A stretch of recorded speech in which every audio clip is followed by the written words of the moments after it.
Exercise 3, and this one looks at proving Theorem 3, also mentioned earlier. And let me just quickly scroll over there to see where it was first brought up. Theorem 3, let's keep going somewhere in the middle. Let's see where this one is. Example 211, monotonic sequence. And there is Theorem 3. So if limit as n approaches infinity of an equals to L, and the function f is continuous at L, then what we have is, well, limit as n approaches infinity of f of an equals to f of L, and keyword number is continuous. I'm going to prove this theorem in exercise 3, and I'll get to that in a bit. And recall that I used it for this this example where we have sine of a sequence, and we could just, well, we know the limit of the sequence, we could just throw that inside. So we do the sine of the limit inside and solve it very quickly. Like that. So let's just scroll back down and solve this, or prove that it is the case. Alright, almost there, and yeah, we're right here.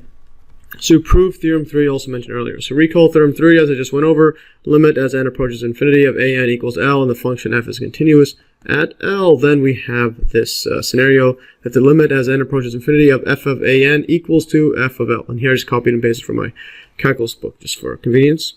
So what we know here is, well, since we're given the limit, so since limit as n approaches infinity of an equals to L, yeah, since we're given this, then we must have, by the definition of sequences, then we must have, so we must have a number, I'll write this, a number epsilon greater than 0. Or actually, I've written better, if for every epsilon, or a number epsilon greater than 0, there is an integer, or a corresponding integer, as I went over this definition many times, capital N, such that if integer n is greater than this capital N integer, then we have the difference. Then the difference an minus the limit L is less than the number epsilon. Yeah, so since this is the case, since we were given the limit of an as n approaches infinity is L, then we must have, for any number epsilon greater than 0, there's integer n, such that when you get larger than this integer, the difference an minus L, the absolute value of this difference, is less than the number epsilon. So whatever it is, you can make it extremely small, again, as I've stated many times. So if you make it extremely small, then there's always going to be a integer n, such that if you get larger than that, then the difference gets smaller than that number that you picked, even if it's really small, again, because the limit by definition exists. And also, since we are given that, since f is continuous,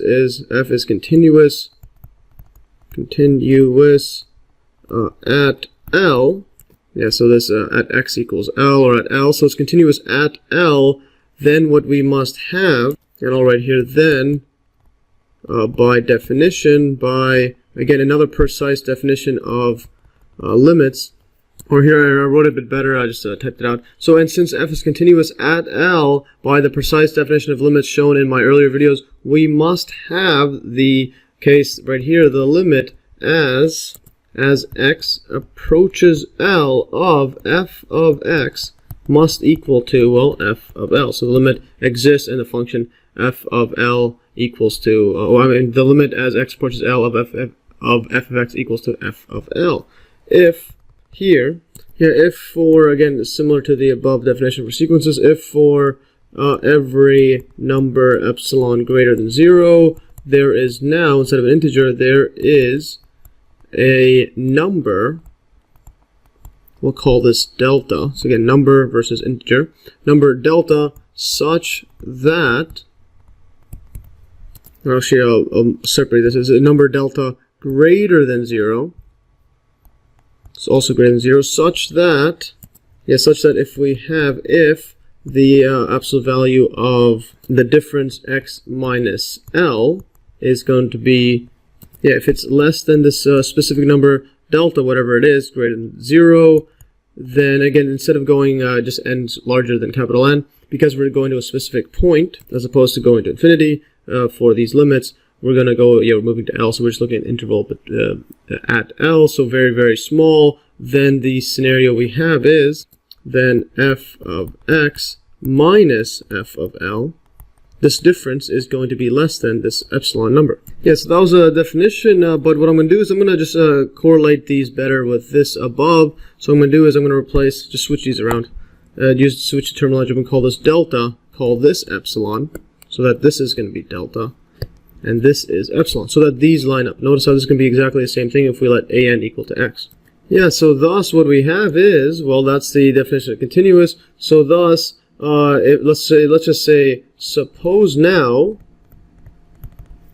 so suppose we had n is greater than capital N. So let's say suppose n is greater than capital N. Then what we have is, what we have is this scenario is the case. So then we have is, absolute value of an minus L is less than epsilon. Yeah, so this is what we have right here. But instead of just regurgitating this limit right here, what we could do is, we'll replace this x. If this x is just an, what we could do is, well, then this is the case, and I'll write over here actually. Yeah, just write and. What I'll do is I'll write this, but as instead of x, I'll put an, and then what we have is f of an minus f of L is less than epsilon. Yeah, so this way right here is, instead of x we have this one, and then everything of this definition lines up. So thus what we have is, thus, so suppose this is the case, I'll just write then, or actually thus is better.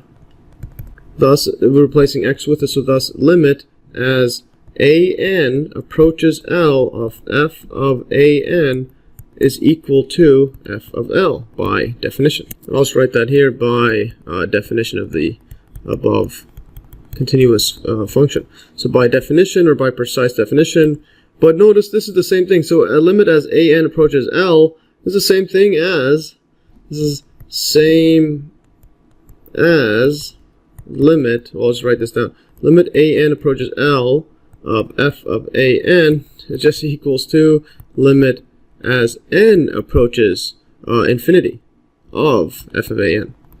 So as n approaches infinity, it would be exactly the same thing. So again, this will just equal over there. So equals to f of L. So yes, I'll just circle this. So yes, hopefully you got your head around that. It's just it's pretty straightforward once you understand these precise definition terminology. But yeah, it's just pretty abstract.